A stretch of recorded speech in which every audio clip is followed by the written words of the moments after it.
Hi అండి. నమస్తే. Welcome to అమ్మాయి లోకం. అందరూ ఎలా ఉన్నారు? నేనైతే చాలా బాగున్నాను. మీరందరూ కూడా బాగుండాలని మనస్ఫూర్తిగా కోరుకుంటున్నాను.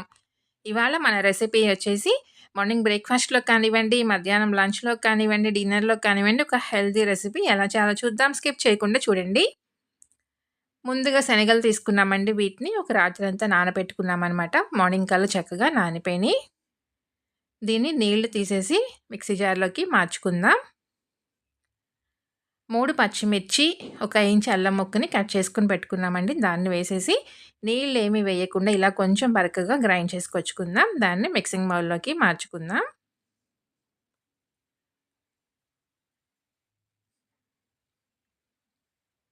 తర్వాత ఒక కప్పు జొన్నపిండి, అదే కప్పుతో అరకప్పొచ్చి గోధుమ పిండి,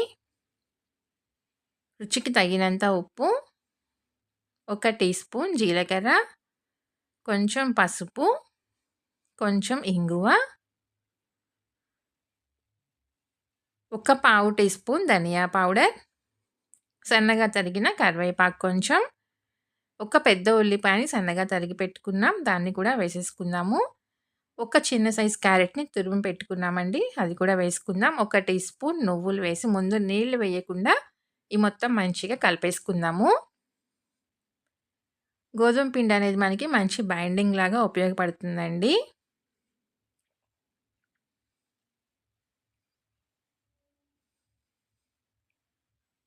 తర్వాత ఒక పావు కప్పు నీళ్ళైతే సరిపోయినాయండి. ఇంక అంతేను.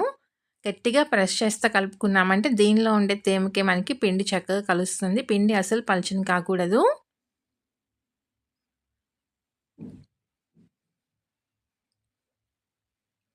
శనగలొచ్చి రాత్రిపూట నానబెట్టుకున్నామనుకోండి, మనకి మార్నింగ్ కల్లా నానిపోతాయి. ఈవినింగ్ కావాలనుకోండి, మార్నింగ్ నానబెట్టుకుంటే ఈవినింగ్ కల్లా నానిపోతుందనమాట. ఒక 7, 8 గంటలు నానితే సరిపోతుందండి. ఇక్కడ నేను కొత్తిమీర వేయటం మర్చిపోయాననమాట. అందుకని ఇప్పుడు లాస్ట్‌లో వేసి కలిపాను. వేసి మొత్తం మంచిగా కలిపేసుకుందాము.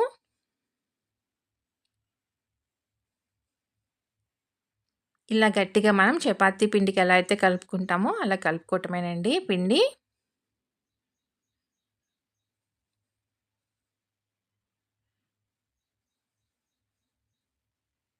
ఇప్పుడు దీనిలో నుంచి మనం చిన్న చిన్న పిండి ముద్దల్లాగా తీసుకొని, కొంచెం పొడి పిండి వేసుకొని దీన్ని పల్చగా చేసుకుందాము.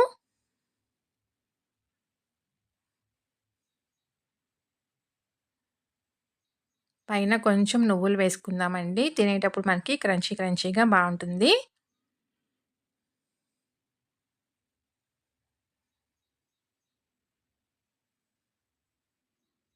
దీన్ని ఇలానే కూడా కాల్చుకోవచ్చండి. నేను ఈరోజు దీన్ని కొంచెం చిన్న రౌండ్ సైజ్ మూత పెట్టి కట్ చేశాననమాట. షార్ప్‌గా ఉండే మూత పెట్టి కట్ చేసుకున్నామనుకోండి, టిఫిన్ బాక్స్ మూత కానీ ఇలా ఏదైనా సరే అన్నీ మనకి ఒకే రకంగా ఈవెన్‌గా చూడటానికి బావుంటాయనమాట.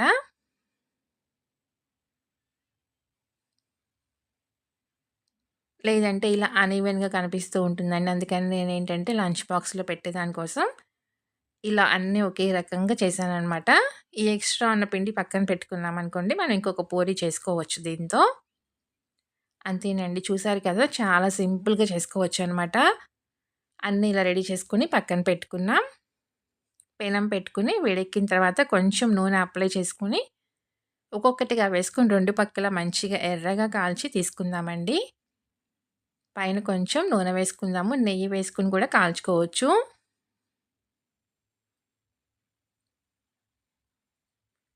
చాలా అంటే చాలా టేస్టీగా ఉంటాయండి. ఒక మంచి హెల్తీ బ్రేక్‌ఫాస్ట్ లేదంటే లంచ్‌లోకి కానివ్వండి, డిన్నర్‌లోకి కానివ్వండి, ఒక మంచి రెసిపీ అనమాట.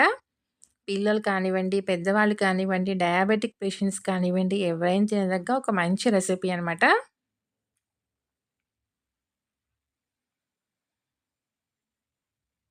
శనగలు నానబెట్టుకునేంత టైం లేదనుకోండి, నేనైతే ఒకేసారి ఒక అరకిలో శనగలు నానబెట్టేసుకొని, నానిన తర్వాత నీరంతా వంపేసుకొని, ఎయిర్ టైట్ డబ్బాలో పెట్టుకొని ఫ్రీజర్‌లో పెట్టుకుంటాను. ఎప్పుడు కావాలంటే అప్పుడు కొంచెం తీసుకొని నీళ్ళల్లో వేసుకున్నామనుకోండి, 5 నిమిషాల్లో నార్మల్‌గా అయిపోతాయనమాట. ఒకసారి ట్రై చేసి చూడండి. ఈ టిప్ అందరికీ ఉపయోగపడుతుందనుకుంటున్నాను. అంతేనండి. అన్నీ రెడీ అయిపోయినాయి. ఇలానే రెడీ చేసుకొని మొత్తం తీసుకుందాము. తప్పకుండా మీరు ట్రై చేసి చూడండి. మీకు ఎలా వచ్చిందో కూడా నాకు తప్పనిసరిగా కమెంట్ చేయండి. అలానే వీడియో నచ్చినట్లయితే తప్పకుండా సబ్స్క్రైబ్ చేసుకొని ఒక లైక్ ఇచ్చేయండి. మీ ఫ్రెండ్స్‌కి, ఫ్యామిలీ మెంబర్స్‌కి షేర్ చేయండి. చట్నీతో కానివ్వండి, కొబ్బరి చట్నీతో చాలా బావుంటుందండి. లేదంటే పెరుగుతో కూడా చాలా బావుంటుందనమాట. ఒకటి తుంచి చూపెడతాను. చూడండి ఎంత సాఫ్ట్‌గా ఉన్నాయన్నమాట. టేస్ట్ అయితే చాలా అంటే చాలా బావున్నాయి. తప్పకుండా ట్రై చేసి చూడండి.